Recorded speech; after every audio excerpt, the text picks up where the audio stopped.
Selamat malam saudara yang dikasihi Tuhan. Malam semakin larut. Pastinya Anda masih belum tidur. Kita akan diberkati melalui renungan malam dari Pendeta Dr. Erastus Sabdono dengan tema Teracuni bersama saya Yohana Ibrahim. Harga mengenakan kebenaran firman adalah segenap hidup, bukan asal-asalan, sehingga kita tidak pernah mengalaminya. Pada umumnya, banyak orang Kristen hanya sampai level pemenuhan kebutuhan jasmani, secara primer, sekunder, dan tersier. Cara berpikir yang salah ini membutakan mata kita terhadap nafas, jantung, inti kebenaran Injil. Jadi kita mengerti mengapa di dalam Lukas 16 ayat 11 dikatakan, jadi jikalau kamu tidak setia dalam hal mamon yang tidak jujur, siapakah yang akan mempercayakan kepadamu harta yang sesungguhnya? Jangan kita memiliki mata tapi tidak memiliki penglihatan. Memiliki telinga tapi tidak memiliki pendengaran. Tapi kita merasa melihat dan kita merasa mendengar. Buktinya, mudah tersinggung, masih marah untuk apa yang tidak perlu marah, masih melakukan hal-hal yang tidak patut, walaupun tidak melakukan pelanggaran moral besar tapi tidak patut di mata Tuhan. Allah mau kita menjadi anak-anaknya. Jikalau kita menjadi anak-anaknya, prinsip-prinsip hidup kita harus persis seperti yang Tuhan Yesus kenakan. Tidak boleh bergeser sedikit pun. Kalau hanya mendengar khotbah, kita tidak akan sampai ke tujuan. Tapi kita harus sampai menemukan Tuhan dan mengalami pimpinan Roh Kudus dalam hidup kita. Allah itu hidup. Dia bisa ditemui, dia pasti berbicara. Maka supaya kita bisa mendengar suara Roh Kudus, jangan kita diracuni oleh film, tontonan, pergaulan, percakapan yang merusak pikiran kita. Apalagi kalau tercengkerami oleh keinginan-keinginan tertentu. Bahkan sebelum tidur pun kita sudah mulai berdoa. Dan waktu tidur sebelum terlelap, kita bisa berdialog dengan Tuhan. Jangan berpikir apa yang Tuhan tidak mau kita berpikir.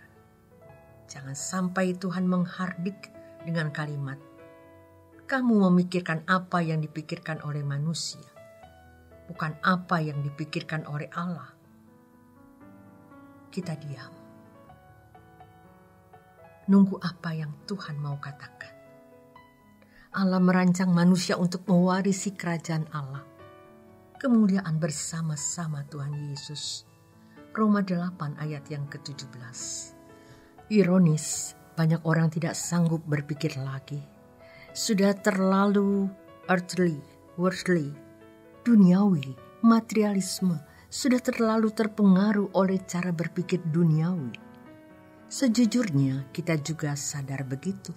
Maka marilah kita terus menggerus gairah dunia dalam diri agar kita meraih kemuliaan yang Bapa janjikan. Sebagai orang tua, kita tentu mengerti bagaimana memberi yang terbaik untuk anak-anak kita. Sekolah yang terbaik, pakaian yang baik, kendaraan yang baik. Bapa di surga sudah memberikan. Putra tunggalnya, apalagi yang kita inginkan. Apa yang Bapa tidak rela berikan. Firman-Nya mengatakan bahwa kita akan dimuliakan bersama Tuhan Yesus. Sedikit sekali orang yang tertarik dengan hal ini karena dipandang masih samar dan belum pasti.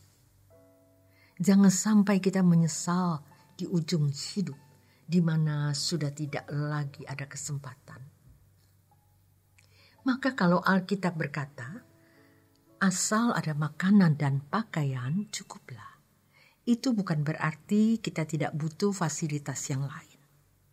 Maksudnya adalah kita tidak boleh fokus kepada apapun dan siapapun selain Tuhan dan kerajaannya.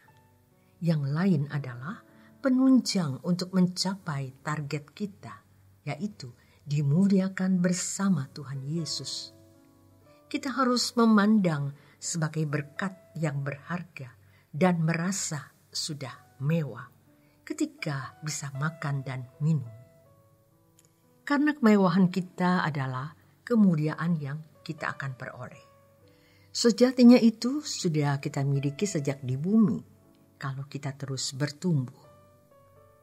Menemukan kemuliaan tidak dapat ditunda nanti, melainkan sekarang. Kita harus bersih dan mulia sejak dini. Jadi, bagaimana? Dan bagi orang percaya, kemewahan orang percaya ada di balik kehidupan yang sekarang ini, yaitu dimuliakan bersama Yesus.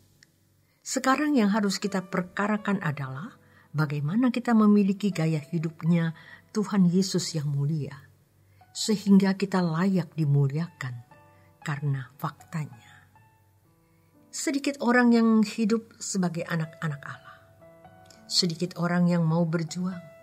Di kalangan jemaat, rata-rata mereka menganggap gampangan hal masuk surga.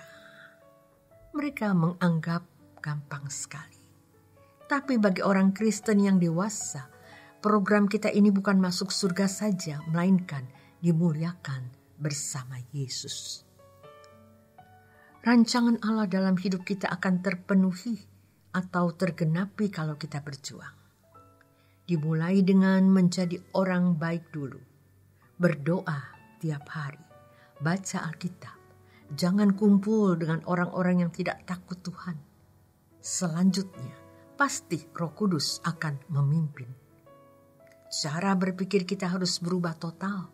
Sampai nanti kita mengerti bahwa menjadi Kristen itu bukan perbaikan-perbaikan moral seperti pendidikan budi pekerti atau seperti yang diajarkan banyak filsafat, etika, dan agama. Tapi perubahan kodrat. Berhubung perubahan kodrat ini memerlukan waktu yang panjang, maka hendaknya kita tidak menunda untuk mengerjakannya sejak hari ini. Supaya kita bisa mendengar suara Roh Kudus, jangan kita diracuni oleh film, tontonan, pergaulan, percakapan yang merusak pikiran kita. Selamat berjuang. Selamat menikmati malam Anda untuk beristirahat. Tuhan Yesus memberkati.